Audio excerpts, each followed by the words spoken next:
Hello! In the last two parts of videos on the topic of sweaty hands, we discussed many problems that can lead to poor grip, palm sweating when working on the pole. If you have not watched part 1 and part 2 about sweaty palms in pole dance yet, be sure to do it. But for some pole dancers, even all of these recommendations together do not really help. We are talking about those who really have hyperhidrosis to one degree or another. But I can say for sure that recommendations work even for these people, making it easy to work on the pole. If you follow them regularly, then your hands will be much better at holding onto the pole.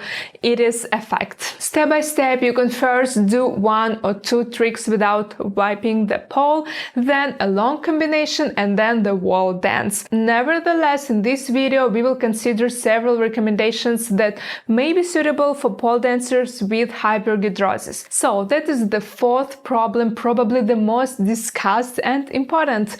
It even has a specific medical name, and it's hyperhidrosis. Increased sweating, primarily in palms and feet. And that's when the most common mistake of pole dancers arises. Diagnosis themselves with hyperhidrosis when in fact they have one of the above problems or a combination. Please do not complain about your hyperhidrosis in heat or when you just started practicing on the pole, and do not confuse the disease with poor grip strength. First of all, only a doctor can diagnose the disease at any stage. By the way, hyperhidrosis varies from light moisture only in certain situations to completely wet hands. But I will not go into details about the disease and all its stages and peculiarities. Even the weakest stage of hyperhidrosis interferes with training on the pole very much. How do you understand whether your problems with sweaty hands are due to a disease even in the weakest stage? So, with hyperhidrosis, your hands may sweat in any situation, even when you are not worried. I will say more, they can be moist even in the calmest and meditative stage, for example, when doing yoga or sand painting. Another indicator is that almost all magical pole grip products will not work for you. Others say, "Oh miracle, I put it in my hands and everything is perfect, dry for 2 hours." With hyperhidrosis, hands can be moist even after magnesia or any other miracle remedy after 30 seconds. Of course, it's common for pole dancers to panic in this situation, but the most interesting thing is that the panic only worsens the situation. Hyperhidrosis is not only a physiological problem. First of all, sweating hands is a psychological problem, especially for a pole dancer for whom a lot depends on hand grip, the ability to perform complex elements, the ability to perform the show, and generally comfortably train on the pole. Therefore, calmness and faith in one's own strength and hands will do you good. It's easy to talk about staying calm, but it's difficult to put it into practice when you are concerned about the problem of hyperhidrosis. Since I myself have this trouble, I perfectly understand everyone who has difficulty with grip. I will briefly talk about my experience, maybe it will be useful to someone. In the first years of pole dance classes, I wiped the pole and hands after every single attempt of any movement, the simplest spin, pole exercise, any element. During the dance at the end of the class, I literally did not part with the rag and clean the pole so often. Also, I could only perform with gloves on. Then competitions in our city were announced where it was not an option to compete in gloves. I started to panic. I really wanted to participate, but with my hyperhidrosis it was not real. So then I went to the doctor. I will say right away that everything that they did to me, in my opinion, did not help.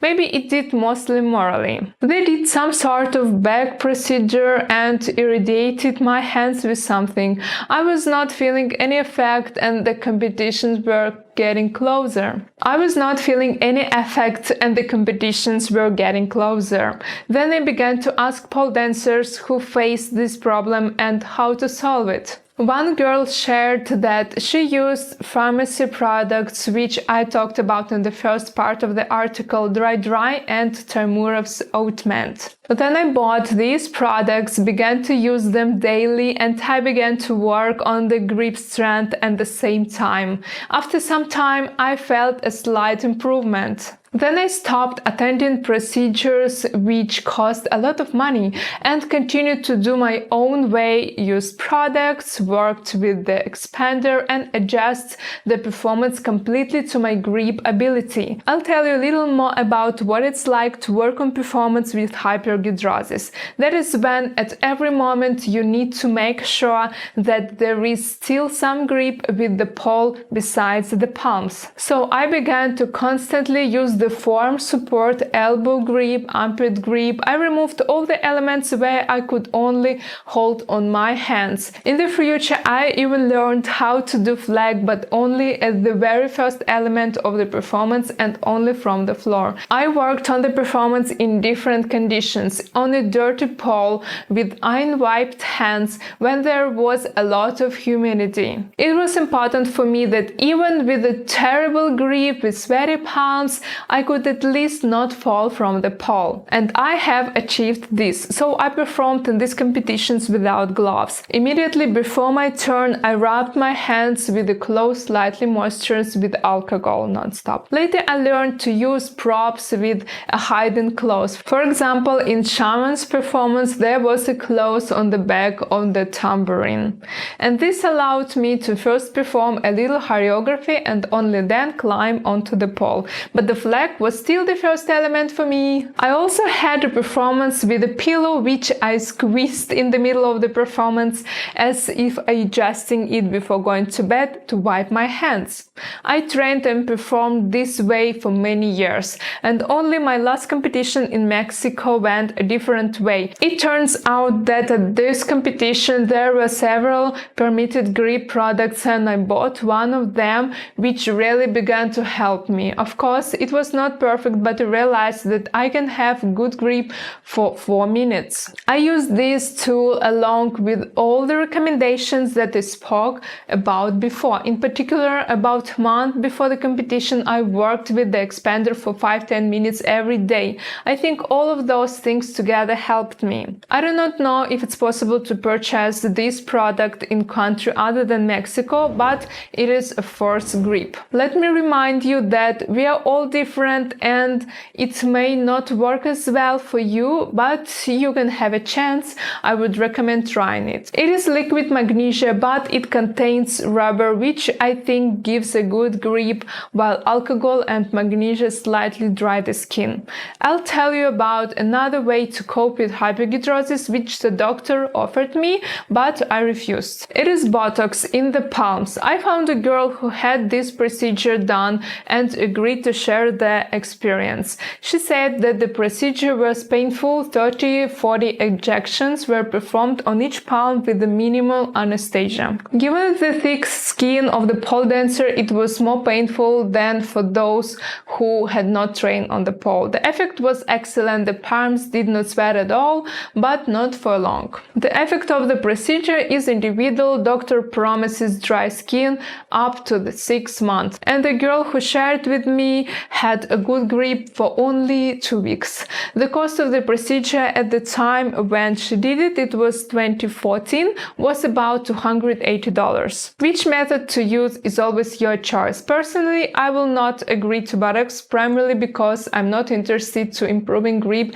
temporarily, although it might work for someone. I recommend that you try the recommendations that I mentioned in all 3 videos, apply them on a regular basis and not only once or twice. So if you continue to follow recommendations, the effect will be good. The last method that I will talk about is mental. I recommend that you think that you will already have a good hand grip.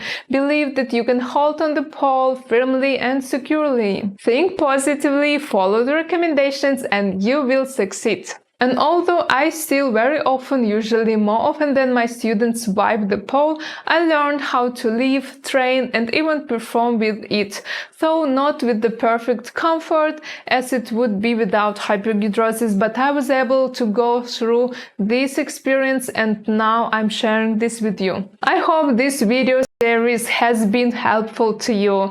Maybe you know some other ways to improve the grip on the pole. Write about it in the comments below and share your experience. What is your situation with hand grip? Let me remind you that you can strengthen your grip and get the constant support of a coach in the Pole Room online school. Teachers personally checks the videos of each student. We improve the technique, the repetitive performance, work on both sides. So if you're interested, sign up in the pole school now by following the link in the description. Places are limited. And if you don't have a pole at home, then join the online power marathon. There we also strengthen grip, improve posture, balance, gain strength for pole tricks. By the way, it takes just 10-15 minutes a day, and you also can find the link in the description. Sign up for this. So I wish you a great pole grip and all the best. See you in the next video. Bye bye.